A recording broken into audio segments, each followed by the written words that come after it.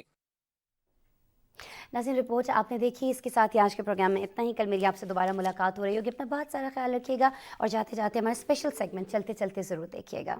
اللہ نے کے بعد CIA کے لیے بھرتی کرنے کا منصوبہ سامنے آ گیا۔ رپورٹس کے مطابق ماسکو اور واشنگٹن کے درمیان غیر معمولی کشیدگی کے درمیان CIA نے روسی صدر کی پالیسیوں سے ناراض روسیوں پر زور دیا کہ وہ اپنے ملک کی انٹیلیجنس فراہم کریں۔ گزشتہ روز ٹیلی گرام کے ذریعے منظر عام پر آنے والی ویڈیو میں روسی سرکاری ملازم اور اس کی بیوی کو اپنے گھر میں ایک بچے کے ساتھ دکھایا گیا ہے۔ اس میں روسی صدر کی پالیسیوں سے غیر مطمئن شہریوں کو نشانہ بنایا گیا ہے۔ ویڈیو میں انکشاف کیا گیا کہ CIA روس کے بارے میں سچ جاننا چاہتی ہے۔ وہ ایسے قابل اعتماد لوگوں کی تلاش میں ہے جو اسے یہ سچ بتا سکیں۔ نیوزی لینڈ کے ہاسٹل میں آگ لگنے سے 10 افراد جھلس کر ہلاک ہو گئے۔ یہ واقعہ ویلنگٹن میں پیش آیا ہے۔ آگ بجھانے والے عملے نے عمارت سے 52 افراد کو بحفاظت نکال لیا، جبکہ 30 افراد اب بھی لاپتہ ہیں۔ فائر بریگیڈ عملے کے مطابق آگ پر قابو پا لیا گیا ہے۔ سیکیورٹی حکام نے خدشہ ظاہر کیا ہے کہ عمارت میں آگ جان بوجھ کر لگائی گئی ہے۔